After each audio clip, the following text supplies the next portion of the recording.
One.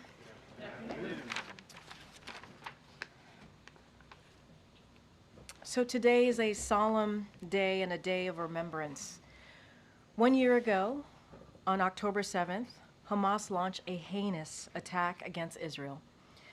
On a day that was supposed to be a joyous Jewish holiday of singing and dancing, Hamas terrorists streamed across the border from Gaza into Israel and massacred more than 1,200 innocent people, including 46 Americans at a music festival. They committed horrific attacks of sexual violence. In many cases, these terrorists recorded their acts of barbarity and carnage, chilling documenting the unspeakable atrocities they committed for others to see. This morning, the President and the First Lady lit a yahrzeit candle to remember all those who were massacred by Hamas in what was the deadliest day for the Jewish people since the Holocaust. The President and the First Lady were joined by Rabbi Aaron Alexander of Adass Israel Congregation for the candle lighting in remembrance of the victims of the October 7th attacks. The rabbi recited, "God full of mercy," a Jewish prayer for the soul of a person who has died. It is recited during burial services and memorial services. Rabbi Alexander is a family friend of the Goldberg Poland family. Hirsch Goldberg Poland was abducted by Hamas on October 7th and held hostage for almost 11 months until he was murdered by Hamas. The President also issued a statement mourning those who were killed and recognizing the more than 250 innocents, including 12 Americans who were taken hostage. The President has met with many of their families and grieved with them. As he said this morning, they have been through hell. So many families have lost loved ones on October 7th and will never be the same. President Biden and Vice President Harris have stood strongly in support of the people of Israel, and they made clear again today they are fully committed to the safety of the Jewish people, the security of Israel, and its right to exist. As both the President and the Vice President said, we must bring the hostages home who are being held in Gaza. President Biden continues to work around the clock to try to reach a ceasefire and hostage release deal that would not only bring the hostages held by Hamas home to their families, but also end the fighting and alleviate the suffering of the Palestinian people in Gaza, many of whom have been living in hellish conditions, and enabled a much-needed surge of humanitarian aid in Gaza. As we reflect on the past year and all that has happened since October 7th, we also mourn the loss of innocent life in Gaza, where tens of thousands of Palestinians have lost their lives as a result of the conflict that Hamas terrorism has unleashed. President Biden will never stop working to end the suffering of all people, and he continues the work to build the conditions for a lasting peace in the region so that after this conflict is over, Israelis and Palestinians can live securely side by side in a lasting peace with equal measures of safety, opportunity, and dignity. Now, moving on to the Hurricane Helene, President Biden and Vice President Harris continue to use every tool available to help communities devastated by Hurricane Helene. Over the weekend, President Biden ordered another 500 active duty troops to move into western North Carolina, in addition to the 1,000 troops the president previously ordered to deploy to the state. This is on top of the more than 6,100 National Guardsmen and over 7,000 federal personnel, all working together with their state and local counterparts to help people begin their road to rebuilding. Over the last few days, the administration has contacted nearly 450 state and local officials across the region to offer further support. And to date, the president, this administration has helped thousands of Helene survivors just jumpstart their recoveries, providing over $210 million in direct financial assistance, with more coming every day. As the president has said, when it comes to this whole of government response, we are sparing no resource here. Unfortunately, scam artists and bad faith actors and others who are putting politics over people are promoting misinformation about our efforts, including falsehoods about federal assistance. This is wrong, dangerous, and must stop immediately. Elected officials at every level and on both sides of the aisle have also called for an end to these conspiracy theories. False information following a disaster can discourage people from seeking critical assistance when they need it the most. Everyone, especially those in positions of power, must do everything they can to encourage survivors to register for assistance, not discourage them by allowing these falsehoods to fester. Finally, the president was briefed yesterday and again today on the potential impacts of Hurricane Milton, which forecasts to become a Category 5 storm and make landfall Wednesday on the western coast of Florida.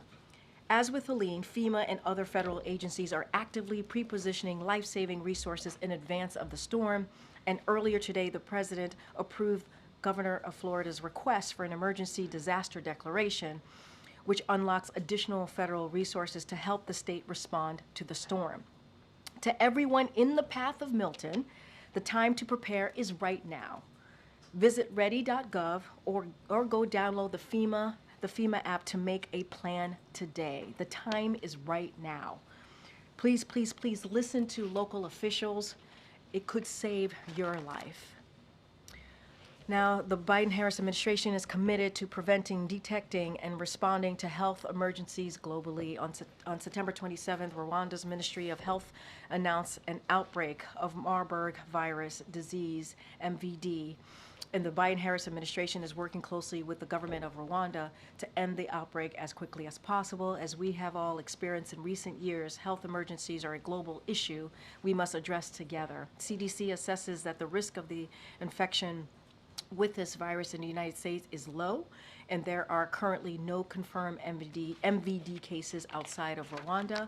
Since learning of this outbreak, the United States has committed to making nearly $11 million available to address urgent health needs in Rwanda and surrounding countries.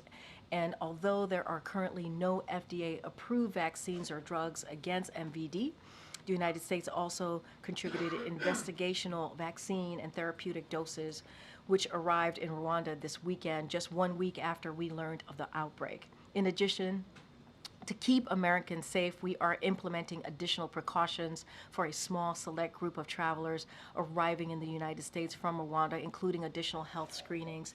These measures will advance ongoing efforts to protect public health and reassure the traveling public that the risk of MVD spreading during air travel is minimized.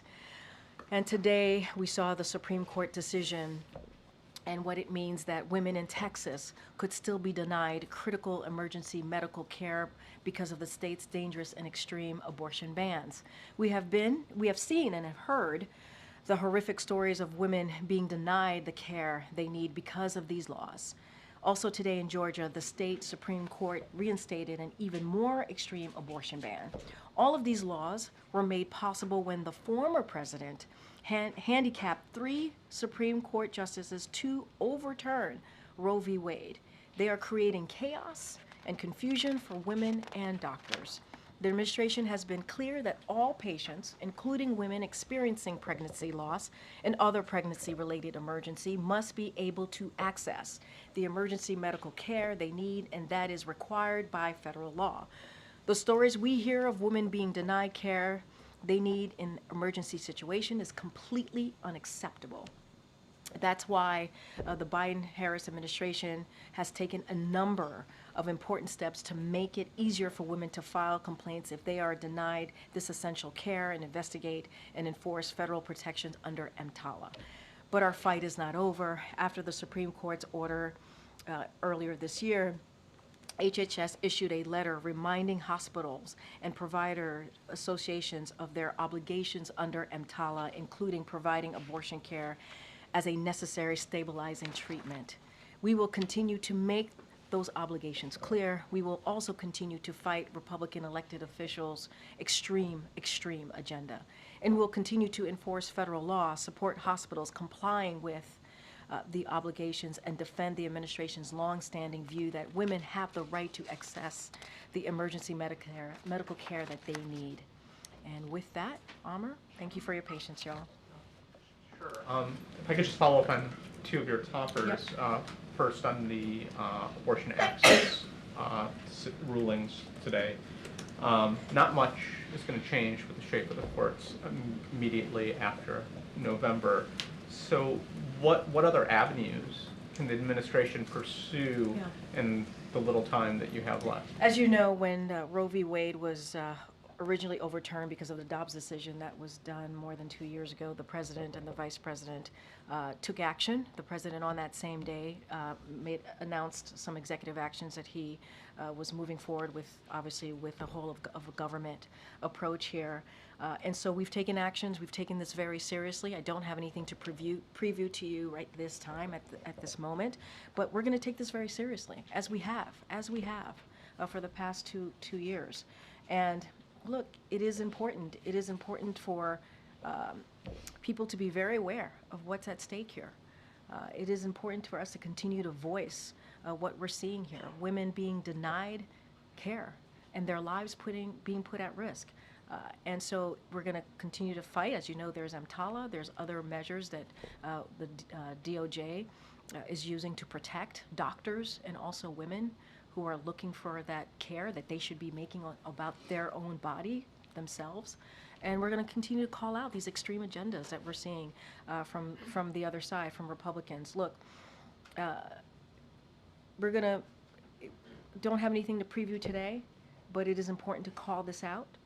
It is important to say how dangerous this is and how this is a freedom that has been taken away from women. Just follow on storms. What's the confidence that FEMA is prepared to handle what could be two major disasters at the same time? And can you talk a little bit more about what they're doing specifically with Milton while they're still handling Helene? And then finally, there was a report, I believe it was NBC, just as we're coming out, that Governor DeSantis is dodging calls with Vice President Harris and President Biden. Is that an issue? Is politics starting to sink into this? I mean, that's really for the governor to speak to, right? You've heard me mention, I believe in the gaggle last week when we were heading to Florida and Georgia, we invited the governor, right, to come and survey the damaged areas with the president. Obviously, we're in Florida. We invited the governor of Florida to come. It was his decision to not attend or not be there with the president. The president has reached out around Hurricane Helene. He reached out. It is up to the governor. It is really up to the governor. We know, I can say, and I think you've heard this from the FEMA administrator. She has been able to speak with the governor. She spoke with him yesterday in regards to Milton, that hurricane coming shortly. And so we have been in touch with state and local officials in order to be able to help the people of Florida who are going to be impacted, who were impacted certainly by Helene, and we're going to continue to certainly pre-position on the ground, and we're going to support. We're going to support the communities with whatever they need, and whenever. That is our commitment. That is our commitment to the folks who are going to be impacted. So we've been in touch with state and local officials in Florida, and we're going to ensure that we meet in advance what their needs are going to be. And FEMA's on the ground supporting that. So that's important. It's up to the governor. It is up to him. We are doing our part in the Biden-Harris administration, working, obviously FEMA's work is on the ground, all hands on deck, whole of government, robust approach here. And so, again, that's for Governor DeSantis to speak to. Is it accurate that the president and vice president have made outreach efforts and they have not been answered? You've asked us, we have made outreach, and regarding certainly Hurricane Helene, and as I mentioned, the good thing is the FEMA administrator, pardon me, was able to connect with the governor yesterday. I think that's important. But look, we're gonna do the work. We're gonna continue to talk to local and state officials. That is important as well. We're gonna pre-position as this Hurricane Milton, is coming towards, as it seems, towards Florida. Category 5. That's nothing to joke about. That is very, very serious. And so we're taking this serious, as the president has done many, many times when we've seen these types of storms coming our way. Yeah. So we're gonna do our job, do our work here. Go ahead. Thanks, Corinne. We're learning that DeSantis refused to take a call from Vice President Harris specifically around Hurricane Milton. Can you just talk about that and any communication around this new hurricane? Look, that is something for the governor to speak to himself. If you have the president and you have the vice president reaching out to offer up assistance provided to your constituents, the people who live in your state, to make sure we are doing everything that we need to do from a federal response, and we're reaching out, offering our support. That's for the governor. The governor, it's up to him if he wants to respond to us or not. But what we're doing is we're working with state and local officials to make sure that we are pre-positioned, to make sure that we are ready to be there for the communities that are going to be impacted. We are doing the job that is needed, that we believe is needed to protect the communities and to make sure that they have everything that is needed. You heard me talk about the declaration. We approved that for Florida. That's moving forward. And so we're taking this very, very seriously. That's for the governor to speak to. That is. Trump and some of his Republican allies have been spreading misinformation about the federal response to Hurricane Helene. So what exactly is the White House doing to combat that misinformation? And can you just talk about the impact it's already having on the ground? It's a great question. Combating misinformation and disinformation is always, always critically important. It is.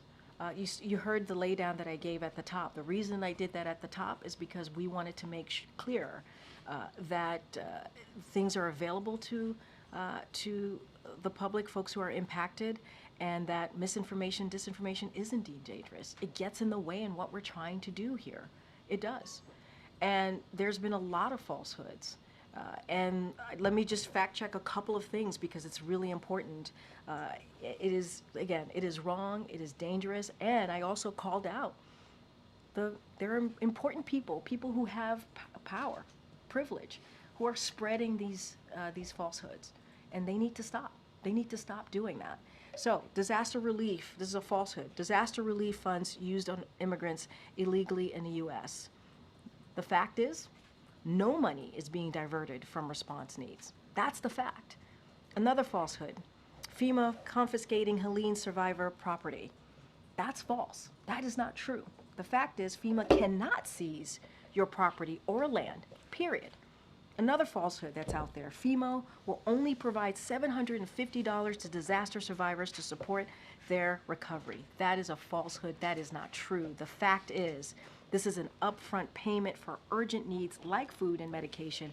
Many survivors will qualify for more assistance. Another falsehood, FEMA, FAA are restricting airspace in North Carolina. That is not true. That's false. The fact is there are no airspace restrictions in North Carolina.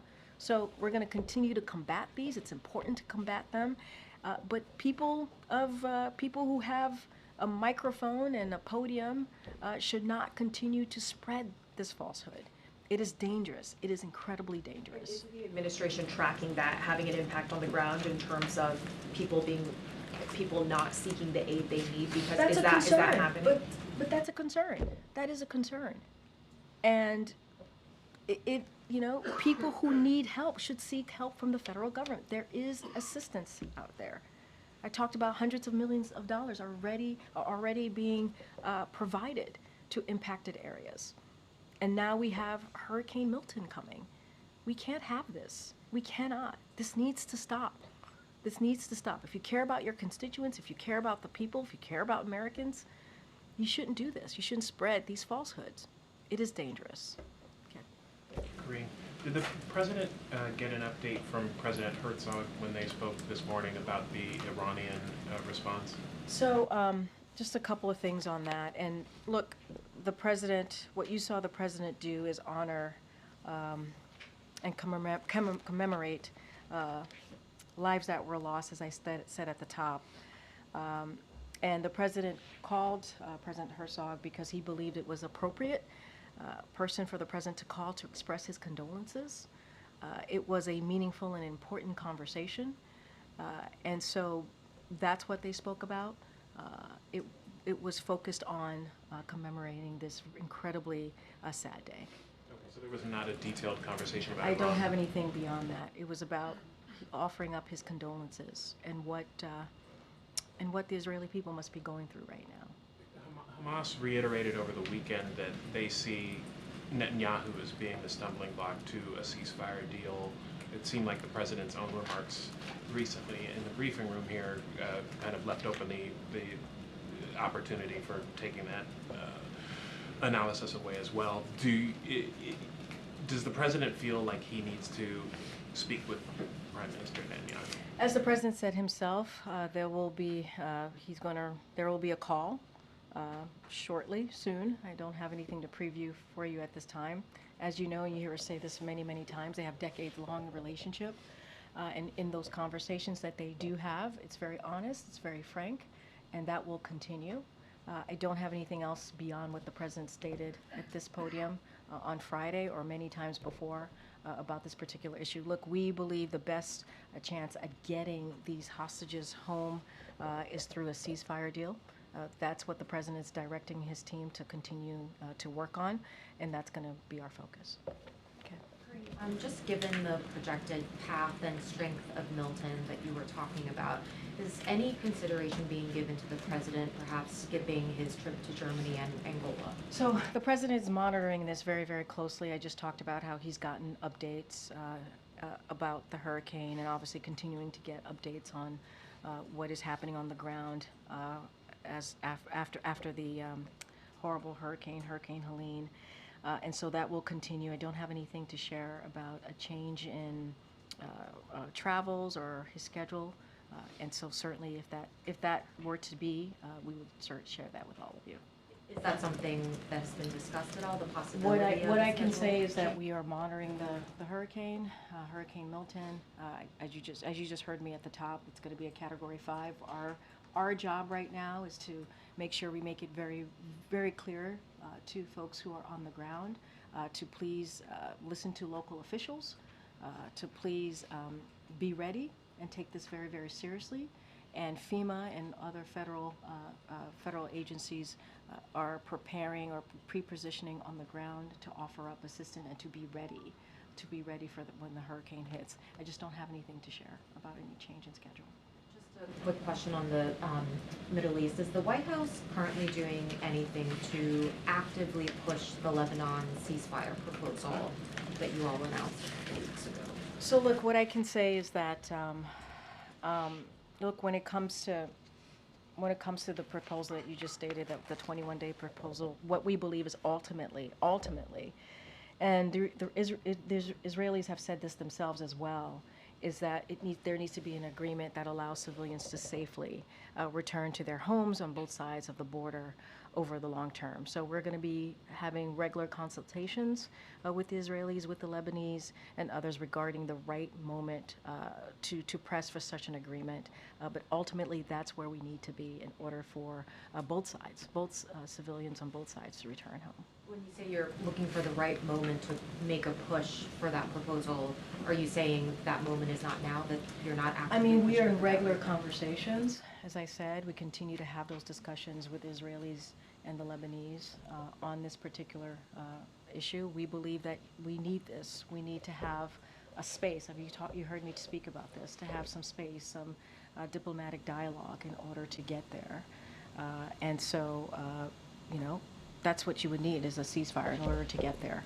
We're going to have those conversations, and we're certainly, when the right moment to press for such an agreement, we will do so. But the conversation, those discussions continue. Okay, but it would be correct to say that the White House is not currently actively pushing on that proposal? What I can tell you is we continue those consultations with the Israelis and the Lebanese.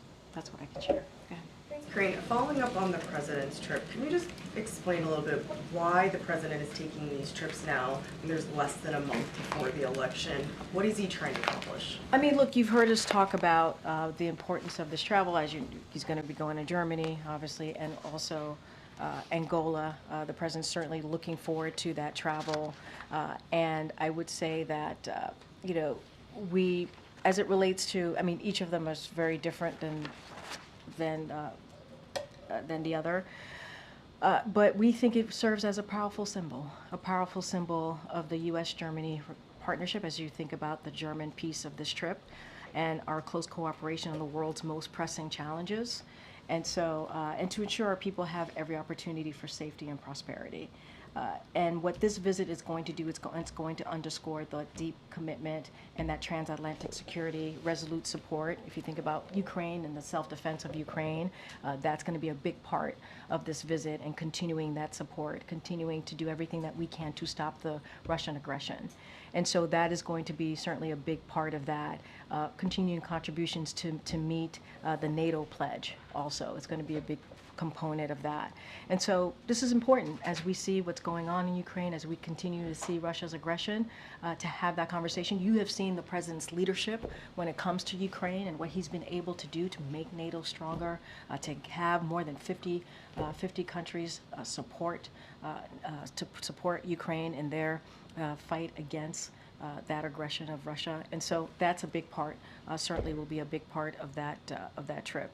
And when it comes to Angola, there's going to be a bilateral meeting that the president will have, and this speaks to the U.S.-Africa relationship that we want to continue, that we want to strengthen, and so that's what you're going to see. They're two important relationships that is very much connected to what this president has done over the 3.5 years. If you look at his global leadership, and the president's very much looking forward to it. This way. Yeah, sure. He could have taken these trips after the election. I mean, he could have taken them in December or January before he leaves office. So what is so urgent about this moment that he needed to do it in October? I appreciate that, but there's not a lot of time.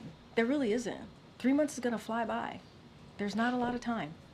And so the president wanted to get this done. We had said, as it relates to Angola and going to the continent, the president had made a commitment and a promise to go to Africa, to continue to show his commitment to that relationship. And that's what the president wanted, to keep that promise. And so 3 months is not a lot of time. And so this was the right period of time to go, to get that done. And we're also going to go to Germany, as I talked about, that NATO, continuing that NATO pledge, continuing what we're doing for Ukraine as they're fighting against Russia's aggression. All of these things are really important to our relationships with those partners, but also to what we're trying to do on behalf of this country, on behalf of Americans. And so 3 months is not a long time. As you know, that's going to fly by. That's going to fly by. Go ahead.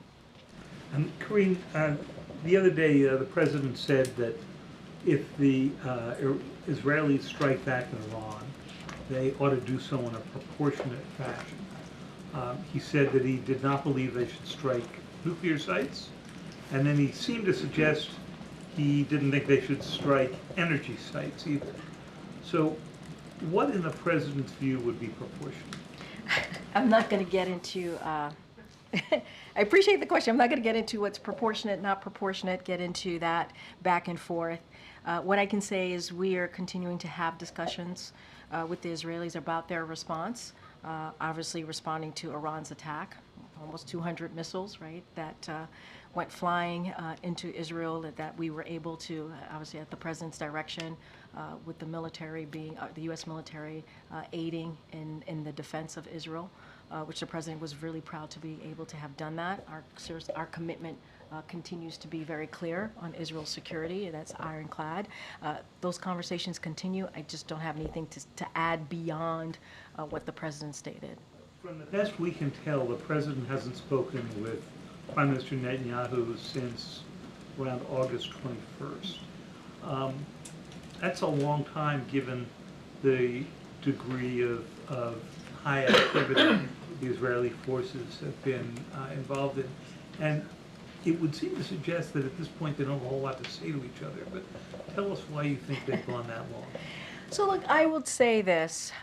In the past year, the president and the prime minister have spoken more than a dozen times in the past year. And they've seen each other, as you know. I think you might have been with us at those moments when they've seen each other.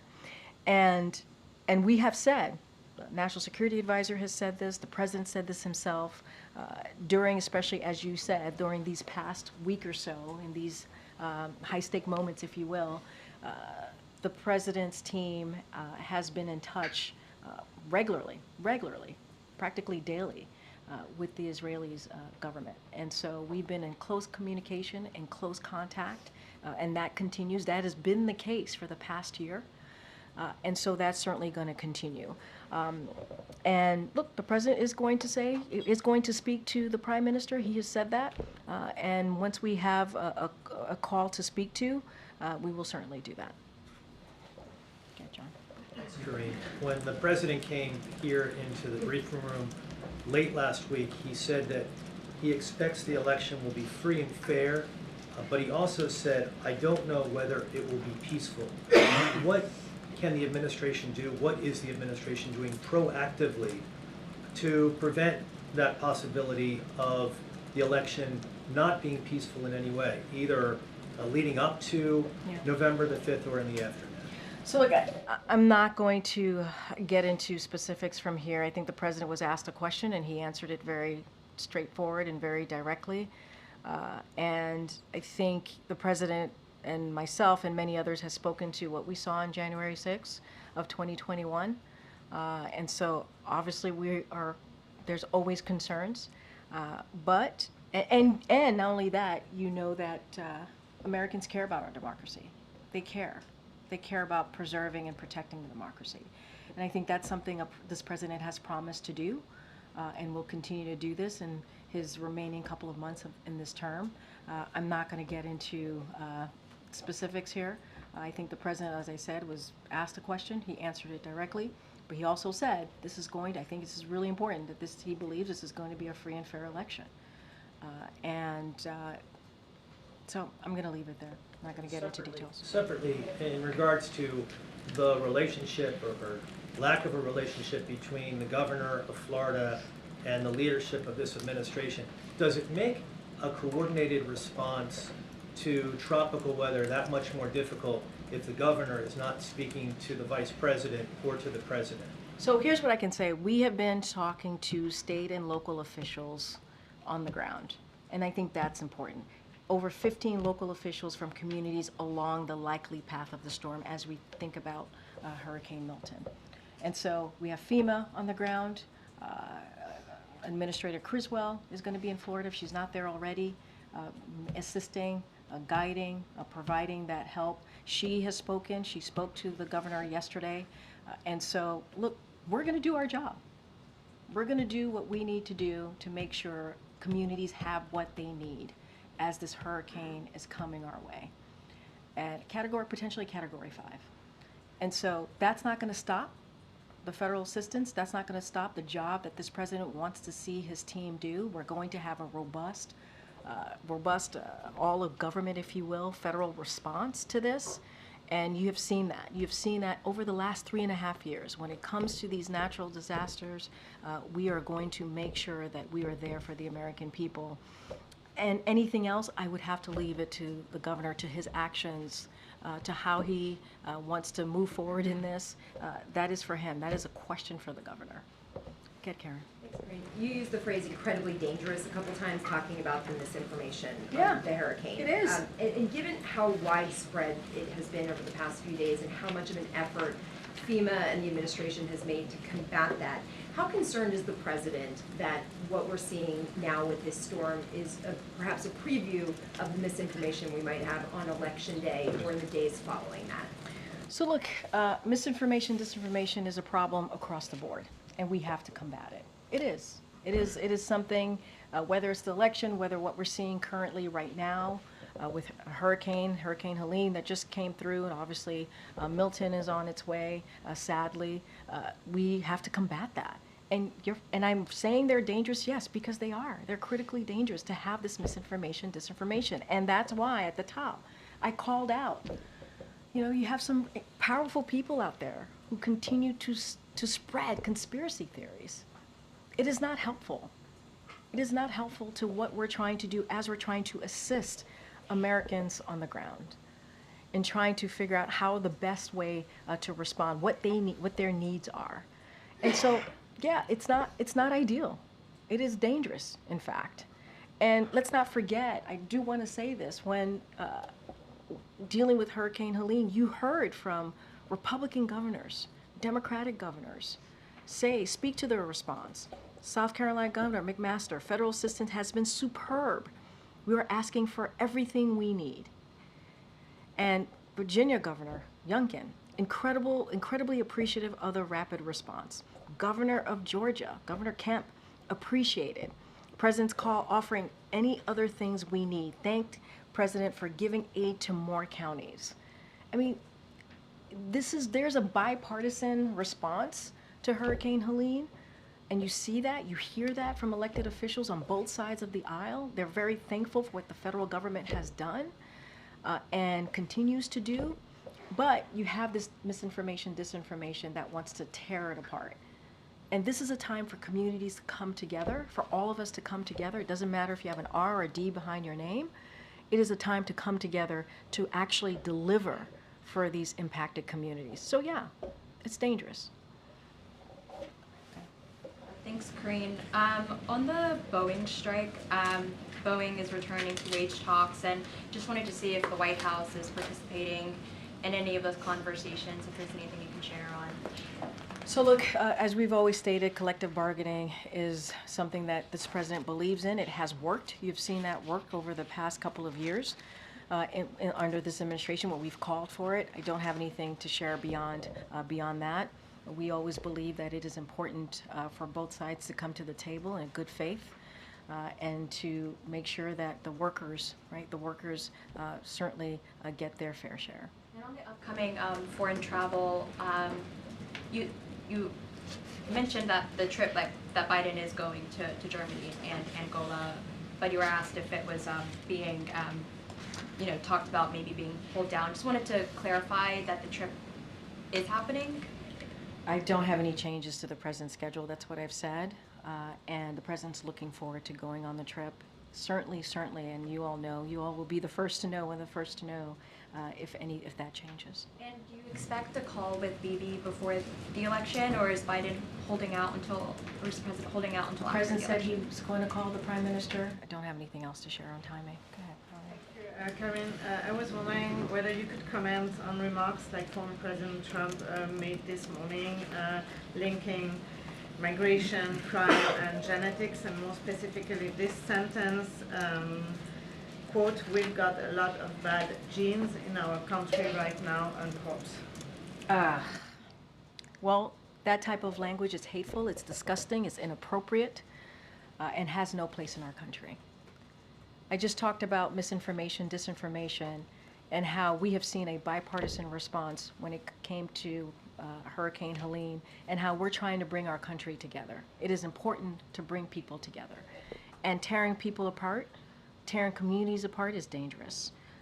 And this comes from the same vile statements that we've heard about migrants being poisoned the blood. That's disgusting. And so this president, this vice president, we're going to continue to forcefully reject this kind of vile, disturbing, hateful speech. It has no place in this country. And we have to respect the rights of all. Respect the rights of all of us coming together. That's what we want to see, not tearing communities apart, bringing it together. A few questions on China. Could you please share what message President Biden sent to President Xi on China's National Day in the past weekend? And are they planning to talk by phone very soon? What's the main purpose of this phone call, considering the upcoming government transition in the United States? So to your question on the National Day, the president certainly conveyed the same message that he has done in the past couple of years, which is congratulating the Chinese people on occasion of PRC National Day on October 1st. As it relates to a call, I just don't have anything to share with you at this time. The president wrote a letter to congressional leadership asking them to add additional funding to the disaster relief effort, and I wondered if there was any more conversations behind the scenes happening to bring it back early. So, look, first, the letters focused on SBA's disaster loan program, which could soon run out of funding, and so the president wanted to alert Congress on that. That's what the letter primarily focused on. And in addition, the FEMA Disaster Relief Fund faces a shortfall at the end of the year, and so the president's letter was urging Congress to speed up and provide that funding, and that's what the president wants to see. And that's what the president was calling for. We want Congress to move appropriately, at appropriate speed to get this done. And here's the thing, in the past, Congress has been able to take quick action even when there is a recess to address urgent problems. So this is nothing new. This is nothing new at all. And so the president wanted to be very, very clear about where we are and what the needs are, and wanted to show to Congress in this letter the urgency of them acting. They need to act. Believe they should come back early? As I stated, this is not the first time Congress has been able to take action and to act on when it comes to urgent problems, urgent matter. They've been able to do that during recess.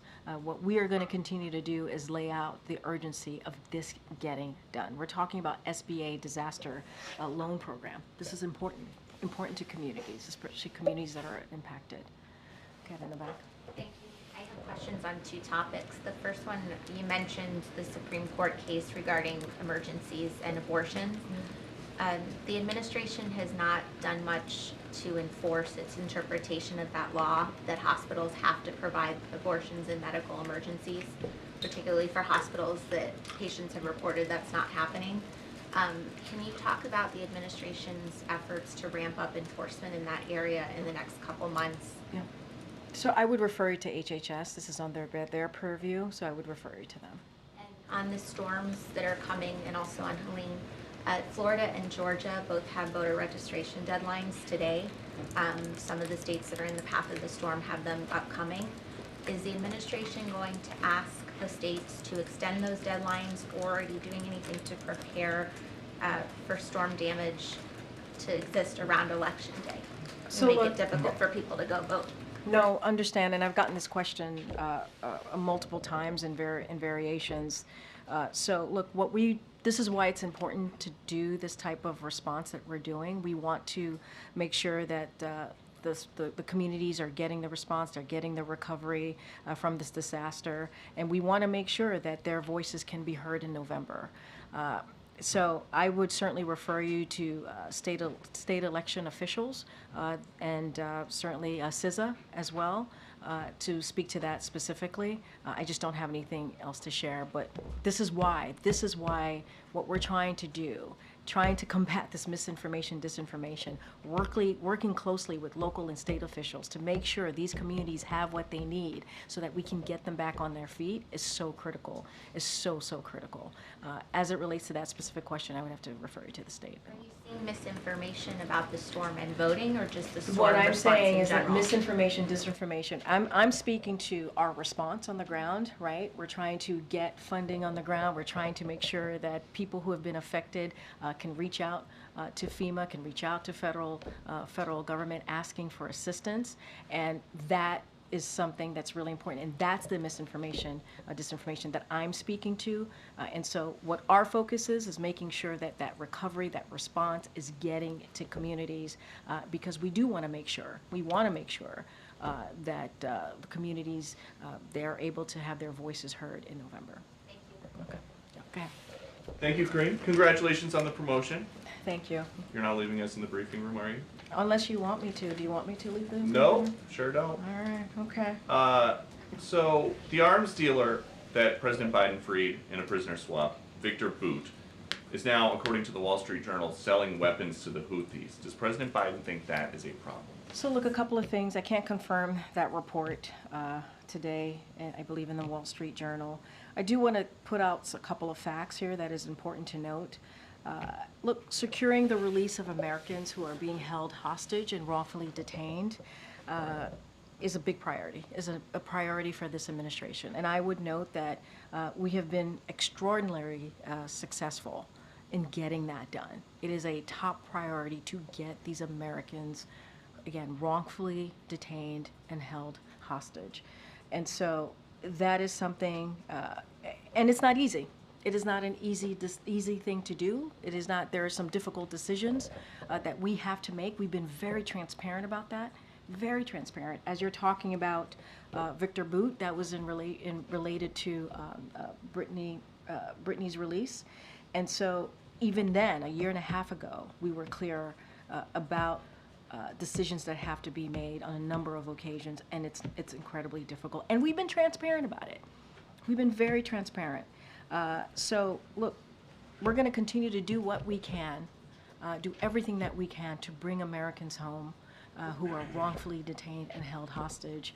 And again, frankly, we have had an extraordinary record of doing just that, and that's going to be the president's top priority. And on this issue of funding, the administration has money to send to Lebanon without Congress coming back. But Congress does have to come back to approve money to send to people in North Carolina. Do I have that right? Here's what I'm going to be very clear about. The president and the vice president has had a robust whole of government response to this. Hundreds of millions of dollars. I said it at the top, more than $200 million that we have directly put towards survivors here for disaster help. And that's because of this president's commitment to make sure that we are there for communities that are impacted. We take this very seriously again.